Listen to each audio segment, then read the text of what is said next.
베이징의 권력 중심부는 언제나 조용해 보입니다. 겉으로는 모든 것이 정해진 절차대로 흘러가고 모든 메시지는 통제된 언어로 정리되며 중요한 회의는 늘 예정된 순서대로 열리는 것처럼 보입니다.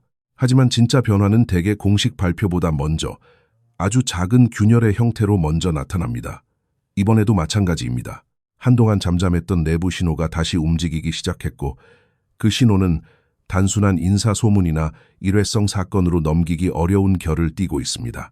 더 주목해야 할 점은 이 움직임이 한 사람의 부침으로 끝나는 문제가 아니라 군과 안보 라인, 그리고 최고 권력의 반응 방식까지 함께 흔들고 있다는 점입니다. 지금 눈앞에서 벌어지는 일은 누가 잠시 밀리고 누가 다시 떠오르느냐의 문제가 아닙니다. 오히려 더 중요한 질문은 이것입니다. 지금 중국 권력 구조 안에서 실제로 무엇이 흔들리고 있으며 왜 그 진동이 이렇게 여러 방향으로 동시에 번지고 있는가? 그리고 그 답을 따라가다 보면 개별 사건처럼 보였던 조각들이 사실은 하나의 더 큰 장면으로 이어지고 있다는 사실을 피할 수 없게 됩니다. 이번 흐름의 출발점은 의외로 거창하지 않습니다. 오히려 내부에 가까운 누군가가 조심스럽게 내보낸 신호, 그리고 평소라면 지나칠 수 있었던 몇 마디가 시작점이 됩니다. 권력 내부를 오래 지켜본 사람들은 잘 알고 있습니다. 공식 문건보다 먼저 분위기가 변하고 공개 브리핑보다 먼저 사람들의 말투가 달라지며 가장 민감한 시기일수록 작은 표현 하나가 큰 의미를 품게 된다는 사실 말입니다. 특히 대형 정치 일정이 다가오는 시점에는 이런 신호가 더 예민하게 읽힙니다. 표면적으로는 아무 일도 없는 듯하지만 내부에서는 이미 누가 책임을 지게 될지, 누가 밀려날지, 어떤 사안을 어디서 끊어낼지를 두고 긴장감이 높아지기 때문입니다. 그래서 내부에서 흘러나오는 단편적인 메시지는 그 자체로 결론이 되지는 않더라도 이후의 공개 신호를 해석하는 중요한 기준점이 됩니다. 이것이 중요한 이유는 단순합니다. 체제 내부에 있는 사람이 갑자기 말을 아끼지 않기 시작했다는 것은 누군가가 이미 기존의 균형이 흔들리고 있다고 느끼고 있다는 뜻이기 때문입니다. 정치 권력의 가장 민감한 순간에는 언제나 두 개의 시간이 동시에 흐릅니다. 하나는 외부가 보는 공식 시간이고 다른 하나는 내부가 먼저 감지하는 비공식 시간입니다. 공식 시간은 회의 일정과 발표문, 그리고 화면에 비치는 질서입니다. 그러나 비공식 시간은 훨씬 먼저 움직입니다. 누가 연락을 끊는지, 누가 갑자기 침묵하는지, 누가 조심스럽게 선을 긋기 시작하는지, 바로 그런 것들이 먼저 변합니다. 지금의 분위기는 바로 그 두 번째 시간에서 먼저 이상 신호가 감지된 국면에 가깝습니다. 그래서 지금 필요한 태도는 성급한 단정이 아니라 그 신호를 다른 공개 정황과 차분하게 맞춰보는 일입니다. 어떤 체제든 중요한 변화는 처음부터 정면으로 선언되지 않습니다. 오히려 작은 균열과 설명되지 않는 공백, 그리고 설명은 되지만 납득되지 않는 장면들이 반복되면서 큰 변화의 윤곽이 드러납니다. 지금 중국 권력 핵심부에서 보이는 움직임도 정확히 그 흐름을 따르고 있습니다. 그리고 이 점이야말로 이번 사안을 단순한 뒷이야기가 아니라 구조적 변화의 전조로 읽게 만드는 첫 번째 이유입니다. 이 흐름에서 가장 먼저 시선을 끄는 것은 장유샤를 둘러싼 돌발성입니다. 장유샤라는 이름이 무게를 갖는 이유는 단지 군 고위층의 인물이라는 점 때문만이 아닙니다. 그 이름은 곧 군 권력의 결절점을 뜻하고 중국의 최고 권력이 실제로 어디까지 장악력을 유지하고 있는가를 가늠하게 하는 기준점이기 때문입니다. 그래서 장유샤와 관련한 일이 갑작스럽게 터졌다는 인식 자체가 이미 매우 중요한 신호가 됩니다. 핵심은 사건의 세부 묘사보다 왜 이런 일이 최고 권력에게도 부담이 되는 형태로 읽히느냐에 있습니다. 만약 모든 것이 완전히 통제되고 있었다면 군 관련 민감 사안은 외부의 돌발 변수처럼 보이지 않았을 것입니다. 그러나 이번에는 분위기가 다릅니다. 사건의 발생 자체보다 더 민감하게 읽히는 것은 그 처리 방식이 오히려 권력 중심부를 수세적으로 보이게 만든다는 점입니다. 군을 둘러싼 문제는 다른 분야와 다릅니다. 경제 라인의 혼선은 수습의 시간을 벌 수 있고 지방의 인사 문제는 재배치를 통해 봉합할 수 있습니다. 하지만 군은 체제의 최종 안전판입니다. 이 안전판에서 예상치 못한 파장이 생긴다는 것은 단순한 행정 실수가 아니라 권력 신호 체계의 이상으로 받아들여질 수밖에 없습니다. 특히 군 핵심 인물과 관련한 사건이 돌발적으로 떠오를 때는 두 가지 질문이 동시에 따라옵니다. 첫째, 누가 실제로 상황을 선도하고 있는가? 둘째, 왜 이런 일이 사전에 정리되지 못했는가? 바로 이 두 질문이 최고 권력에 대한 해석을 바꾸기 시작합니다. 사람들은 사건 자체보다 그 사건이 드러난 방식과 이후의 반응에서 진짜 권력의 상태를 읽으려 하기 때문입니다. 결국 장유샤 사안의 핵심은 한 인물의 운명이 아니라 군을 둘러싼 의사결정 체계가 이전처럼 단선적으로 작동하지 않을 수 있다는 가능성을 드러냈다는 데 있습니다. 더 중요한 것은 이 사안이 개인 문제로 머물지 않는다는 점입니다. 중국의 권력 구조에서 군은 언제나 상징 이상의 의미를 가집니다. 그것은 단순한 조직이 아니라 통치 안정성의 마지막 보루이며 지도자의 실질적 권위가 시험받는 장소입니다. 따라서 군 관련 변수는 거의 언제나 정치적 해석을 동반합니다. 누군가가 실각했는가, 누가 밀려났는가라는 표면보다 어떤 처리 방식이 선택되었는지, 누구의 판단이 먼저 작동했는지, 누가 책임의 중심으로 이동하는지가 훨씬 더 중요합니다. 지금 장유샤를 둘러싼 흐름이 예민하게 받아들여지는 이유도 여기에 있습니다. 그것은 단지 한 건의 민감한 사건이 아니라 내부의 지휘 흐름과 판단 구조가 매끄럽게 정렬되지 않았을 수 있다는 인상을 남기기 때문입니다. 그리고 이런 인상은 대형 정치 일정이 가까울수록 더 큰 파장을 가집니다. 외부의 눈에는 작은 균열처럼 보여도 내부에서는 그것이 곧 권력의 체면과 신뢰, 그리고 통제력의 문제로 번지기 때문입니다. 이 지점에서 왕샤오금의 이름이 함께 거론되는 것은 결코 우연이 아닙니다. 왕샤오투는 단순한 행정 관료가 아니라 중국의 안보와 공안 체계를 대표하는 핵심 축 중 하나로 인식되는 인물입니다. 그렇기 때문에 만약 그가 어떤 방식으로든 책임의 일부를 떠안는 구조가 만들어진다면 그것은 개인의 문책을 넘어 훨씬 더 큰 의미를 갖게 됩니다. 특히 군 관련 민감 사안의 처리 과정에서 공안 라인이 성급했거나 무리하게 개입했다는 인식이 생긴다면 그 순간 문제는 한 사람의 판단 미스로 끝나지 않습니다. 그것은 곧 안보 라인과 군 사이의 긴장, 더 나아가 서로 다른 권력 축 사이의 미세한 마찰 가능성으로 읽히기 시작합니다. 이런 국면에서 책임을 조정하는 방식은 매우 중요합니다. 왜냐하면 그것은 단순히 잘못을 가리는 절차가 아니라 체제 내부에 지금 누구를 달래야 하고 누구에게 설명해야 하는지를 보여주는 정치적 언어이기 때문입니다. 권력의 핵심부에서는 책임이 늘 법률적 개념으로만 작동하지 않습니다. 오히려 더 자주 그것은 균형을 복원하기 위한 정치적 장치로 쓰입니다. 어떤 사안이 너무 민감해졌을 때 누군가에게 부분적 책임을 지우는 방식은 전체 충돌을 피하기 위한 임시 완충 장치가 되곤 합니다. 바로 그래서 왕샤오튠의 역할이 주목받는 것입니다. 만약 그가 군 쪽에 설명 가능한 책임의 출구로 설정된다면 이는 단지 한 간부의 입지가 흔들리는 문제가 아니라 중앙이 군의 반응을 얼마나 신경 쓰고 있는지를 보여주는 장면이 됩니다. 다시 말해 이 문제의 본질은 누가 처벌받느냐가 아니라 왜 그런 형태의 책임 배분이 필요한 상황이 되었느냐에 있습니다. 체제가 완전히 안정적이라면 이렇게 민감한 사안은 내부에서 조용히 정리될 가능성이 더 큽니다. 하지만 반대로 특정 인물을 통해 메시지를 전달해야 할 정도라면 그 자체가 이미 내부 긴장이 일정 수준 이상으로 올라갔다는 뜻이 됩니다. 이런 장면이 시사하는 바는 분명합니다.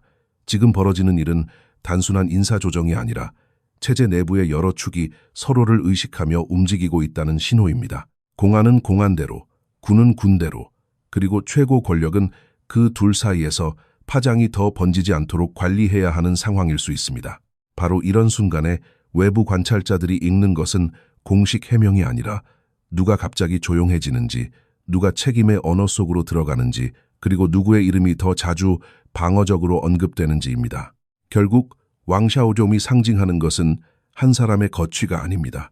그것은 지금 이 체제가 내부 균열을 어떻게 봉합하려 하고 있는지, 그리고 그 봉합 방식이 오히려 더 큰 구조적 불안을 암시하고 있는지를 보여주는 단서입니다.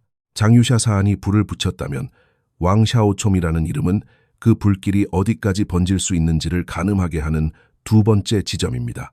그리고 바로 여기서부터 우리는 이 사안을 단순한 사건이 아니라 더 깊은 권력 구조의 흔들림으로 보기 시작하게 됩니다. 그렇게 권력 내부의 긴장이 특정 인물의 이름을 통해 감지되기 시작하면 다음으로 반드시 확인하게 되는 것은 표면에 드러나는 공백입니다. 중국 정치에서 가장 의미심장한 장면 가운데 하나는 누군가가 갑자기 공개석상에서 사라지는 순간입니다. 특히 그것이 전국적인 중요 회의나 상징성이 큰 공식 일정에서 반복된다면 사람들은 더 이상 그것을 우연한 일정 충돌로 보지 않습니다. 이번 흐름에서 정치협상회의 고위 인사들의 연속적인 부재가 주목받는 이유도 바로 여기에 있습니다. 한 번의 불참은 건강이나 일정 문제로 설명할 수 있습니다.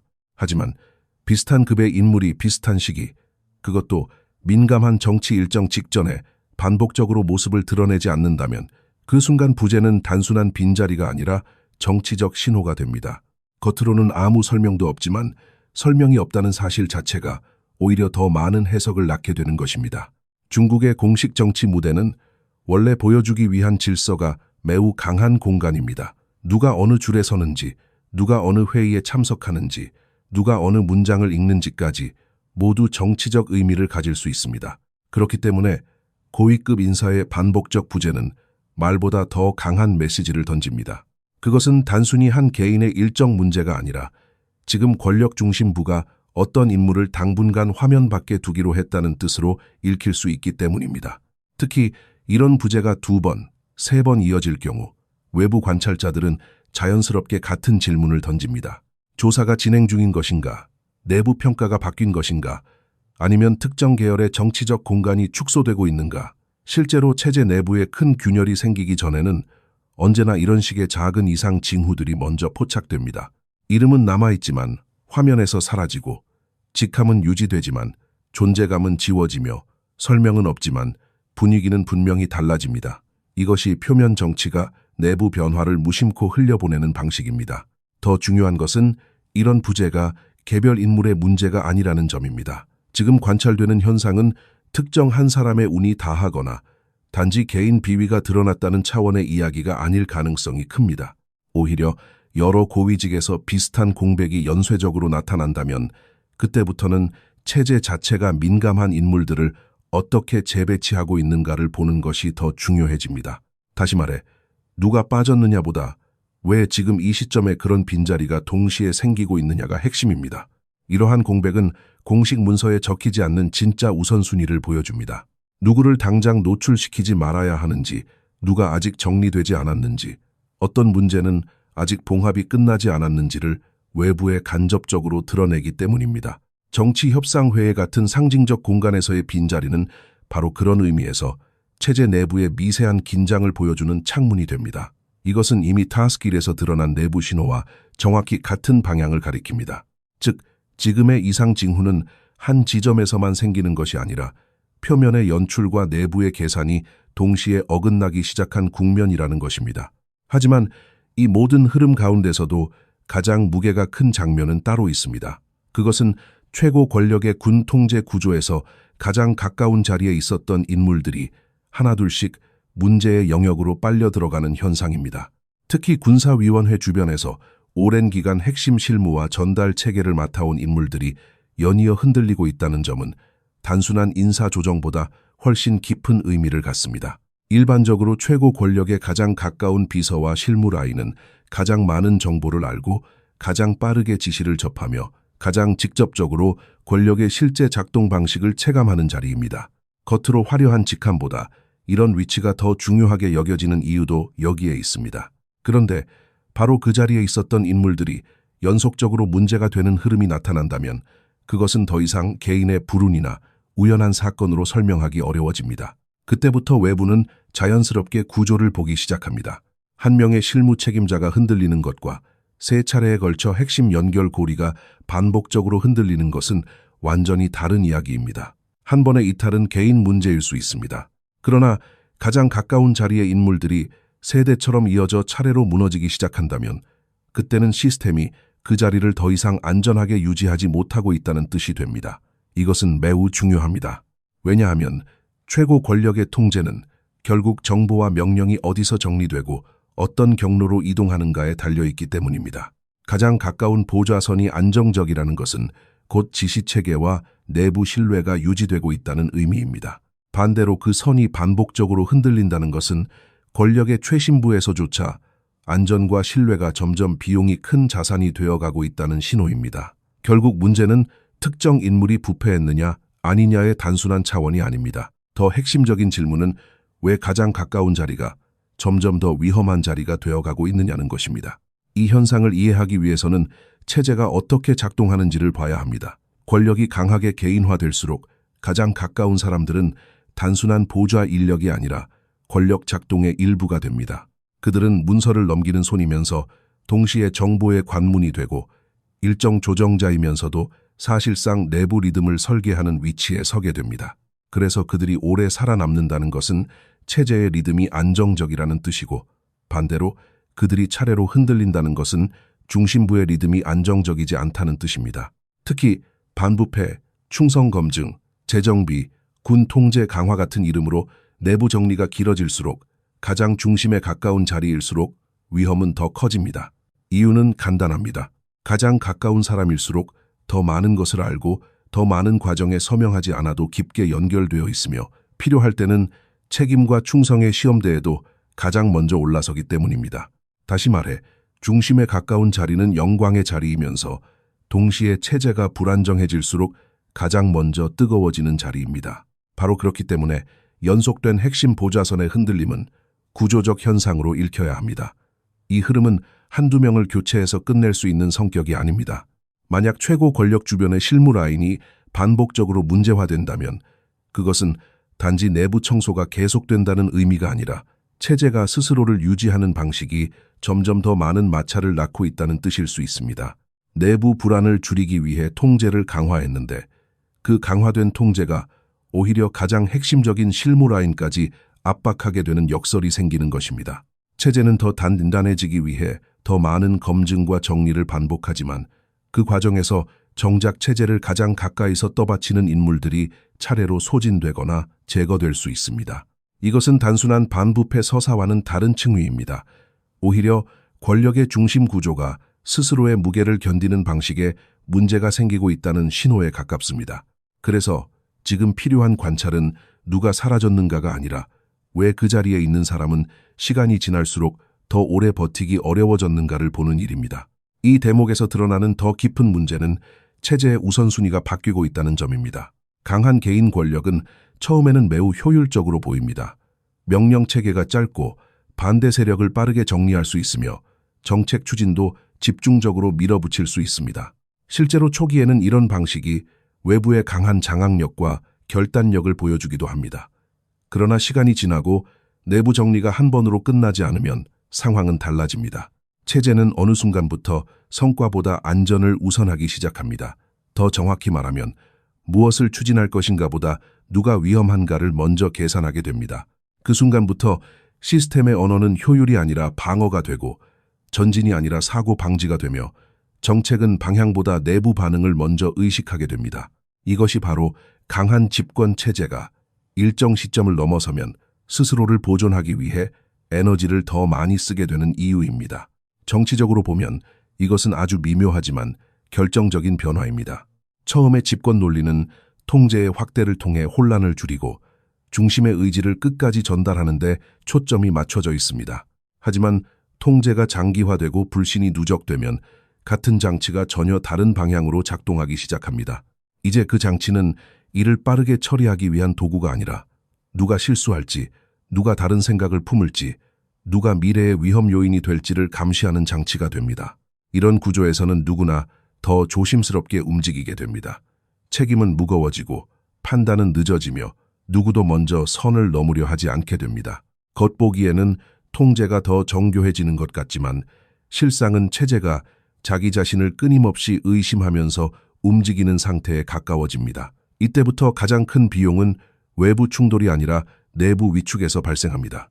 조직은 존재하지만 리듬이 느려지고 권한은 집중되어 있지만 실제 결정은 더 경직됩니다. 이 논리는 왜 지금 군과 안보 그리고 최고 권력 주변 실무 라인에서 동시에 긴장이 포착되는지를 설명해 줍니다. 체제가 더 단단해지기 위해 만든 장치들이 시간이 지나면서 서로를 압박하기 시작하면 겉으로는 충성의 체계가 유지되는 것처럼 보여도 내부의 체감은 완전히 달라집니다. 모두가 중심을 바라보지만 동시에 모두가 중심에 너무 가까워지는 것을 두려워하는 상태가 됩니다. 이때부터는 중심에 가까운 자리가 곧 영광의 자리가 아니라 위험의 최전선이 됩니다. 그리고 이 구조적 변화가 중요한 이유는 그것이 개별 사건들을 하나로 묶어 설명해주기 때문입니다. 장유샤를 둘러싼 돌발성도, 왕샤오투에게 향하는 책임론도, 고위 인사들의 반복적 부재도, 핵심 보좌선의 연속된 흔들림도 모두 같은 방향을 가리키게 됩니다. 즉, 문제의 중심은 한 사람의 실수나 한 사건의 충격이 아니라 권력 구조 전체가 점점 더 안전을 위해 움직이면서 오히려 내부 마찰을 키우고 있다는 데 있습니다. 그리고 바로 이 지점에서 우리는 다음 단계의 신호를 보게 됩니다. 이제 중요한 것은 누가 사라지는가만이 아니라 어떤 언어가 다시 돌아오고 어떤 정치적 문법이 슬그머니 복귀하고 있는가 하는 점입니다. 그리고 바로 그 다음 지점에서 눈에 띄는 것이 공식 언어의 변화입니다. 중국 정치에서는 누가 사라졌는지만큼 어떤 표현이 다시 등장하는지도 중요합니다. 외부에서는 그것을 단지 문장 선택의 차이처럼 볼 수 있지만 실제로는 그것이 힘의 흐름을 비추는 거울이 되곤 합니다. 특히 한동안 뒤로 밀려났던 표현이나 과거 특정 시기의 정치 문법이 다시 공식 회의의 문맥 안으로 들어올 때 사람들은 단순히 문구가 바뀌었다고 보지 않습니다. 그들은 먼저 묻습니다. 왜 지금 이 표현이 다시 필요한가? 누가 이 문장을 다시 살아나게 했는가? 그리고 그 배경에는 어떤 균형 조정이 숨어 있는가? 겉으로 보면 몇 글자의 변화에 불과하지만 이런 언어는 체제 내부의 온도차를 가장 정교하게 반영하는 수단이기도 합니다. 그래서 어떤 시기에 상징적 구도가 다시 호명된다는 것은 그 자체로 과거의 그림자가 다시 현재의 협상 테이블로 불려 들어왔다는 뜻으로 해석될 수 있습니다. 정치적 언어는 결코 중립적이지 않습니다. 특히 중국처럼 문구 하나가 노선의 성격을 드러내는 체계에서는 더 그렇습니다. 어떤 시대의 구호가 다시 앞에 나오면 그 순간 사람들은 단지 회고를 읽는 것이 아니라 현재 권력의 재조정을 읽습니다. 왜냐하면 공식 표현은 늘 누군가의 승인과 누군가의 필요를 통해 등장하기 때문입니다. 한동안 절대적인 중심처럼 보였던 서사가 조금 느슨해지고 그 틈에서 과거의 균형 언어가 복귀하는 장면은 의미가 큽니다. 그것은 지금의 권력 중심이 이전처럼 모든 상징 체계를 완전히 독점하고 있지 않을 수 있다는 인상을 남깁니다. 물론 이런 변화 하나만으로 곧바로 권력 지형이 바뀌었다고 단정할 수는 없습니다. 하지만 중요한 것은 방향입니다. 인사 신호와 군의 긴장, 반복되는 공백이 이미 감지된 상황에서 공식 문장까지 미묘하게 달라진다면 그것은 더 이상 우연한 일치로 보기 어렵습니다. 작은 문장 하나가 말해주는 것은 언제나 그것을 둘러싼 보이지 않는 협상과 조정의 존재입니다. 이 대목이 중요한 이유는 앞서 보아온 모든 징후가 사람의 이름을 중심으로 움직였다면 이제는 체제의 문법 자체가 변하고 있다는 가능성을 시사하기 때문입니다. 사람은 바뀔 수 있지만 문법은 쉽게 바뀌지 않습니다. 그런데도 문법이 흔들린다면 그것은 사람 몇 명의 부침을 넘어 체제 내부에 다시 조정해야 할 힘의 관계가 생겼다는 뜻일 수 있습니다. 특히 대형 정치 일정 직전에 이런 조짐이 보인다면 이는 더 민감한 의미를 가집니다. 겉으로는 모든 것이 예측 가능한 절차처럼 보이지만 실제로는 각 세력이 받아들일 수 있는 최소한의 언어를 찾아야 할 만큼 균형이 섬세해졌다는 뜻이기 때문입니다. 다시 말해, 지금 중요한 것은 누가 크게 선언하느냐가 아니라 누가 어떤 말을 다시 쓰게 만들었느냐입니다. 이것은 대립이 공개적으로 폭발했다는 신호는 아니지만 적어도 기존의 일방적 서술만으로는 더 이상 내부를 정리하기 어려워졌을 가능성을 보여줍니다. 그리고 그렇게 언어의 균형이 흔들리기 시작할 때 외부 환경의 충격은 내부의 불안을 훨씬 더 크게 증폭시킬 수 있습니다. 바로 그런 점에서 이란 변수는 단순한 국제 뉴스가 아닙니다. 언뜻 보기에는 베이징 내부 권력 구도와 테헤란의 위기 사이에 직접적인 연결이 없어 보일 수 있습니다. 그러나 실제로는 그렇지 않습니다. 중국에게 이란은 단순히 멀리 떨어진 중동의 한 국가가 아니라 에너지와 전략적 완충지대, 그리고 대외 구상 전체에서 적지 않은 비중을 차지하는 축입니다. 만약 이란의 권력 구조가 크게 흔들리거나 그 지역의 군사 긴장이 급격히 고조되어 기존의 계산이 통하지 않게 된다면 그 충격은 곧바로 베이징의 외부 전략의 부담으로 돌아옵니다. 특히 내부적으로 이미 군과 안보, 정치 언어의 균형 문제를 안고 있는 상황이라면 외부의 전략 환경 악화는 단순한 외교 변수 이상이 됩니다. 그것은 안팎의 압력이 동시에 같은 시기에 몰려오는 상황을 만들기 때문입니다. 다시 말해, 이란은 지금 중국의 권력 위기를 직접 발생시키는 원인은 아니더라도 그 위기를 더 무겁게 만드는 외부 하중이 될 수 있습니다. 중국이 이란을 중요하게 여기는 이유는 단순하지 않습니다. 에너지 수급의 안정성이라는 차원만으로도 이란은 충분히 의미가 크지만 문제는 거기서 끝나지 않습니다. 중동에서의 전략적 거점, 서방과 긴장이 높은 국가와의 관계를 통해 확보하는 외교적 공간, 그리고 장기적으로 구축해온 경제적 연결선까지 함께 묶여 있기 때문입니다. 다시 말해, 이란은 단지 거래 대상이 아니라 중국이 자신만의 외부 질서를 상상할 때 사용해온 중요한 퍼즐 조각입니다. 그런데 그 퍼즐 조각이 흔들리기 시작하면 중국은 단순히 한 파트너를 잃을 위험만 떠안는 것이 아닙니다. 더 큰 문제는 지금까지 그려왔던 여러 장기 구상이 한순간에 재계산을 요구받게 된다는 점입니다. 특히 중동의 긴장이 커질수록 미국이 어떤 방식으로 움직일지, 그 움직임이 다른 지역 전략에 어떤 여유를 만들어줄지 중국은 그 모든 가능성을 다시 따져야 합니다. 내부적으로도 안정이 흔들리는 시점에 외부의 중요한 축이 흔들린다면 체제가 느끼는 압박은 단순한 합이 아니라 서로를 증폭시키는 곱셈에 가까워집니다. 여기서 핵심은 중국이 실제로 얼마나 많은 것을 직접 통제할 수 있느냐보다 얼마나 많은 것을 더 이상 자신이 원하는 속도로 조정할 수 없게 되느냐입니다. 내부에서는 인사와 군, 공안과 정치 언어가 동시에 예민해지고 있습니다. 그런데 외부에서는 이란이라는 전략적 축이 불안정해질 가능성이 커지고 있습니다. 이 두 흐름이 한 시점에서 겹칠 경우 체제는 이전과 다른 종류의 부담을 짊어지게 됩니다. 하나의 위기는 내부 통제로 버틸 수 있고 하나의 외부 충격은 외교적 완충으로 시간을 벌 수 있습니다. 하지만 내부 균형이 흔들리는 시기에 외부 전략 환경까지 악화되면 어떤 선택도 비용 없이 하기는 어려워집니다. 그때부터 문제는 정답을 찾는 것이 아니라 손실을 분산시키는 방식으로 바뀝니다. 이것이 바로 지금의 상황이 단순한 권력 소문이나 국제 뉴스 이상의 의미를 갖는 이유입니다. 각각 따로 보면 설명 가능한 일들이 같은 시기에 동시에 발생하면서 체제 전체의 압력을 높이고 있기 때문입니다. 결국 지금 베이징이 마주하고 있는 진짜 문제는 하나의 사건이 아닙니다. 한 명의 이름도 아니고 한 번의 회의도 아니며 한 줄의 공식 문구도 아닙니다. 진짜 문제는 여러 층위의 긴장이 동시에 살아나고 있다는 사실입니다. 군의 민감한 변수는 통제력의 문제를 건드리고 공안 라인에 대한 책임론은 내부 조정의 어려움을 드러내며 고위 인사들의 공백은 표면 질서의 균열을 비추고 공식 언어의 변화는 힘의 균형이 다시 조심스럽게 조율되고 있음을 시사합니다. 여기에 이란 변수까지 겹치면 내부 문제와 외부 부담은 서로를 더 크게 보이게 만듭니다. 지금 중요한 것은 어느 한 조각을 과장하는 것이 아니라 이 조각들이 동시에 같은 방향을 가리키고 있다는 점을 보는 것입니다. 즉, 지금의 흐름은 단순한 소문이나 우연한 동시다발성이 아니라 체제가 안팎에서 동시에 더 많은 계산을 요구받는 민감한 구간으로 들어가고 있다는 신호에 가깝습니다.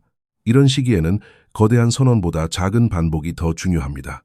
누가 다시 보이지 않는지, 어떤 이름이 갑자기 조심스럽게 다뤄지는지, 어떤 표현이 슬그머니 복귀하는지, 그리고 어떤 외부 사안이 예상보다 더 빠르게 내부 압박으로 전환되는지를 지켜봐야 합니다. 큰 변화는 대개 갑작스럽게 선포되는 것이 아니라 처음에는 설명 가능한 작은 장면들로 흩어져 나타나기 때문입니다.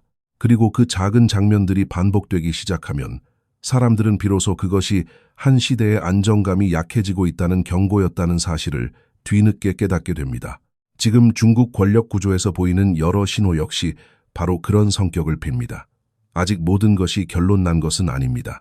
오히려 그래서 더 중요합니다.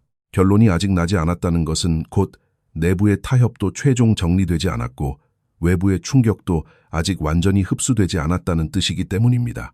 처음에는 하나의 조심스러운 내부 신호처럼 보였던 것이 이제는 군과 공안, 정치협상회의의 빈자리, 핵심 보좌선의 연속된 흔들림, 공식 언어의 변화, 그리고 중동의 전략 환경까지 이어지는 더 큰 그림으로 확장되었습니다.